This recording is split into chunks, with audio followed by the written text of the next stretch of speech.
तृणमूल कांग्रेस के उम्मीदवार हमीदुल रहमान के कल होने वाले रोड शो से पहले चोपड़ा विधानसभा इलाके में तैयारियां शुरू हो गई हैं। रविवार को सुजाली ग्राम पंचायत ने मदरसा हाट, बागश्री और बनियाहाट में कई कार्यकर्ता मीटिंग की, जो पब्लिक मीटिंग में बदल गईं।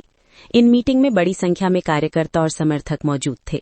रोड शो को सफल बनाने के लिए जुलूस कैसे निकाला जाए, कितनी बाइकें शामिल होंगी और सड़क के दोनों तरफ महिलाओं की बड़ी मौजूदगी सुनिश्चित करने पर डिटेल में चर्चा हुई। मीटिंग में regional president Abdul Sattar, panchayat president Latiful Rahman, Islampur block Trinamool Congress के वाइस प्रेसिडेंट कमालुद्दीन, 4 नंबर जिला परिषद सदस्य के प्रतिनिधि जाहिदुल इस्लाम और दूसरे रीजनल लीडर मौजूद थे। तृणमूल कांग्रेस ने दावा किया है कि कल के रोड शो में भारी भीड़ आएगी और ये चोपड़ा में अपनी ताकत दिखाने के सबसे बड़े प्लेटफॉर्म में से एक होगा। आज के हमारे एखाने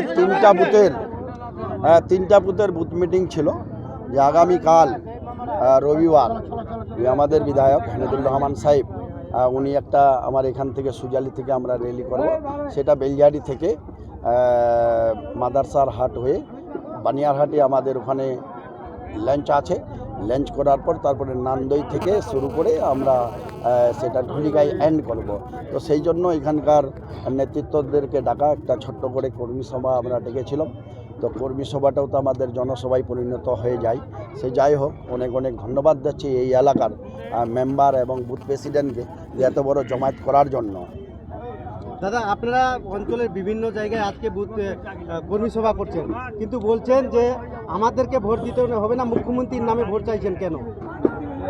না দেখেন, যেহেতু দিদি আমাদের বলেছে যে 294টাতে আমি আছি, তাহলে তো এটা সত্যিকারে বলেছে। কারণ যে যাকে ক্যান্ডিডেট দিয়েছে অলরেডি দিদি, যেহেতু দিদি এটা একটা মেসেজ দিয়েছে যে 294টাতে আমি আছি, তো উনি ক্যান্ডিডেট আমাদের এখানকার হামিদুল রহমান সাহেবকে তৈরি করেছে। অর্থাৎ সেই জন্য চতুর্থবারের জন্য আমরা মুখ্যমন্ত্রী মমতা বন্দ্যোপাধ্যায়কে তৈরি করতে হলে আমাদেরকে সবাইকে যে ক্যান্ডিডেট যেই এলাকায় বিধানসভায় ক্যান্ডিডেট দিয়েছে সবাইকে আমাকে জয় করতে হবে। তো আমাদের এখানে চপড়া বিধানসভায় আমরা যেটা টার্গেট রেখেছি যে আমাদের মানে কমবেশ আমাদের 80% অল বিধানসভায় ভোট আমরা পাবো, বাকি 20% যে ছুটমুট যেগুলা ক্যান্ডিডেট আছে সেইগুলা পাবে। তো আমরা এবারে যে আমাদের ভোট মার্জিনটা সেটা মনে হয় 50,000-এর বেশি। গতবার আমরা 64,000 পেয়েছিলাম, এইবারে কেননা এইবারে আমাদের 35,000 ভোট অলরেডি আমাদের কেটে গেছে। তো সেই জন্য যেহেতু ভোটের মার্জিনটাই কমে গেছে, তো সেই জন্য আমাদের উত্তর দিনাজপুরে সবথেকে বেশি যদি লিড হয় সেটা চপড়া।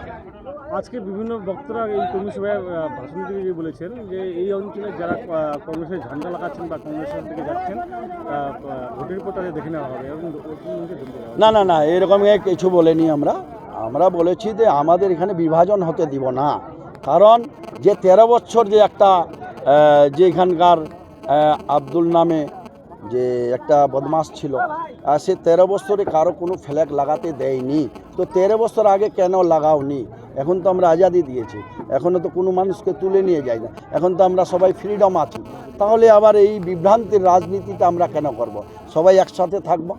এর আগে আপনি 13 বছর যে রাজ করেছিল, এখানে মানুষকে শোষণ করেছিল, সেই সময় কেন কেউ লাগায়নি?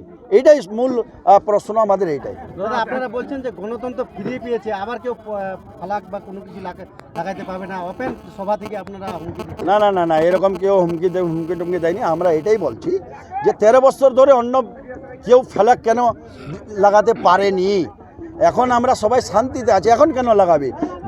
মূল বিষয় হলো সেই সময় লাগাচ্ছিল, ফ্ল্যাগ লাগাচ্ছিল, সিপিএমেরও লাগাইছে, কংগ্রেসেরও লাগা সত্ত্বেও ভোট ওরা পেয়েছে বিরোধীরা 3,000, 3,500, 4,000। যখন থেকে আমরা এসেছি, যখন থেকে আমি অঞ্চল সভাপতি হয়েছি, কামাল সাহেব এসেছে, আমরা যেগুলো এখানে বসে আছি নেতৃত্বগুলো আসেছি, ওকে সরাবার পর, আব্দুলকে সরাবার পর তারপরে আমরা 2টা নির্বাচন করলাম। তো 2টাতে আমরা বিরোধী শূন্য পাচ্ছে, তাহলে এইটা নতুন করে বিভাজন করার কোনো প্রয়োজন পড়ে না। আপনাদের সবাই একসাথে মিলেমিশে করব। কেউ যদি বিভ্রান্তি করছে, আমার সাথে যদি বসতে চাই, আমি বসতে রাজি আছি।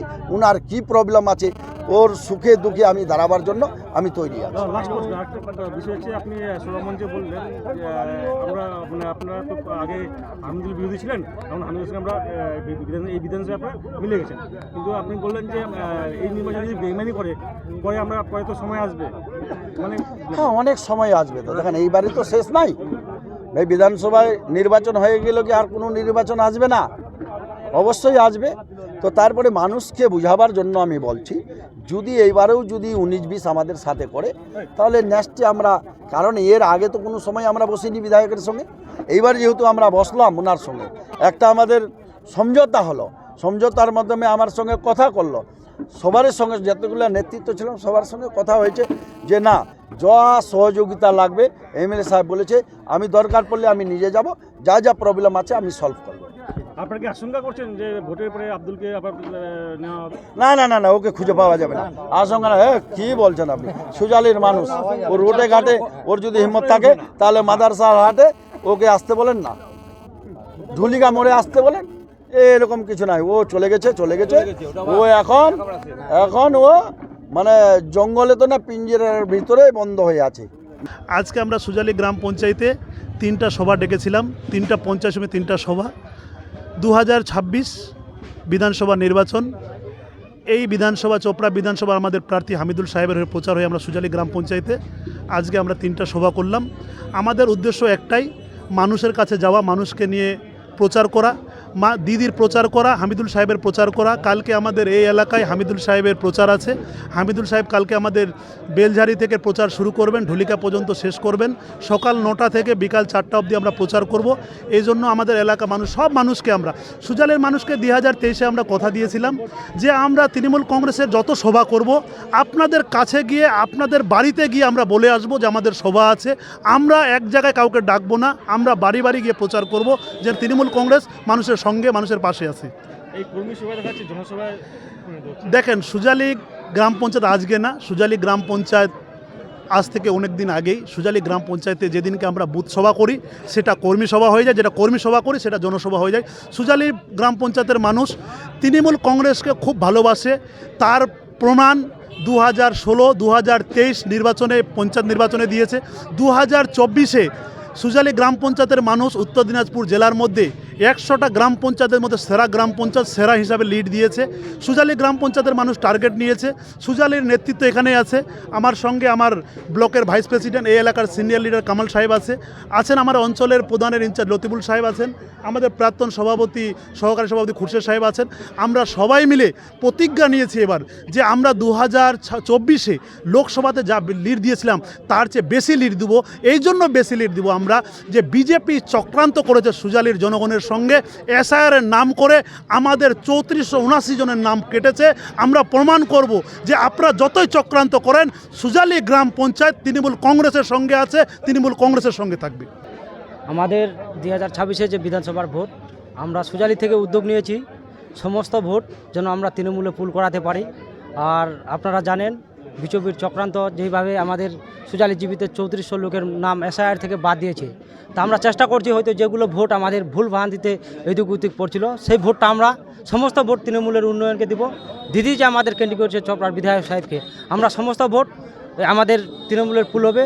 আর যেগুলো ভোট আমার 3400 বাদ দিয়েছে, আমরা সমস্ত যারা বাইরে আছে আমরা যোগাযোগ করছি। আমরা 18,000 ভোট লোকসভায় দিয়েছিলাম, যেমন আমরা 20,000 এখন আছে, 19,000 ভোট আমরা পুল করাবো। তার মধ্যে 18,000-এর বেশি আমরা তৃণমূলে পুল করাবো। এটা আমরা সবাই দায়িত্ব নিয়ে সমস্ত যারা আমরা নেতৃত্ব আছি, যতগুলো আমাদের বুথ প্রেসিডেন্ট, গ্রাম পঞ্চায়েতের সদস্য, কোর কমিটির সদস্য যারাই আছে সবাই আমরা উদ্যোগ নিয়েছি সমস্ত ভোট আমরা যেন 19,000-এর উপরে আমরা তৃণমূলে লিড দিতে পারি। আগামীকাল আপনাদের মিছিল রয়েছে, বাইক মিছিল রয়েছে, আজকে আপনারা কর্মী সভা করে যাবেন, কতদিন মিছিলে লোক থাকবে, কি মনে করছেন? ঐতিহাসিক মিছিল চলছে না, সুজালিওরা আপনারা মিডিয়া ভাইরা জানেন সবসময় হেডলাইনে থাকে। আর কালকে আপনারা দেখতে পারবেন, আপনারা আমরা বলছি আপনারা আসবেন সবাই। আমরা এমএলএ সাহেবের সঙ্গে কম বেশি 1000 বাইক থাকবো। আর প্রত্যেকটা বুথে বুথে মহিলাদের নিয়ে আমাদের যারা বুথ কমিটির দায়িত্বে আছে, সাধারণ মানুষ থেকে এমএলএ সাহেবকে স্বাগতম জানানোর জন্য প্রত্যেকটা মোড়ে মোড়ে জামায়াত থাকবে। আর কালকে আমরা 3টা কর্মী সভা যে হলো 3টা পঞ্চায়েত সমিতিতে, সব জায়গায় আমরা বলে দিলাম এমএলএ সাহেব আমাদের আসবে, জাহিদুল্লাহ বললো, আমালদা বললো, আমাদের অঞ্চল প্রেসিডেন্ট সাহেব বললো, এবং সবাই আমরা উদ্যোগ নিয়েছি যে কালকে রেলিটাও ভালো করে বের করার পরে তারপরে গ্রামে গ্রামে বৈঠক করব, সমস্ত ভোট যারা বাইরে আছে সমস্ত লোককে আমরা এনে সমস্ত ভোট তৃণমূলে করাবো। আর বিজেপি যে চক্রান্ত করছে তাদের চক্রান্ত কোনো কাজ করবে না। দ্বিতীয় চতুর্থবারের জন্য মুখ্যমন্ত্রী হচ্ছে, এটা ফাইনাল। আর সাধারণ মানুষকে যেভাবে অসুবিধা করছে বিজেপি, তার জবাব ভোটে হবে, যোগ্য জবাব আমরা ভোটে দিব।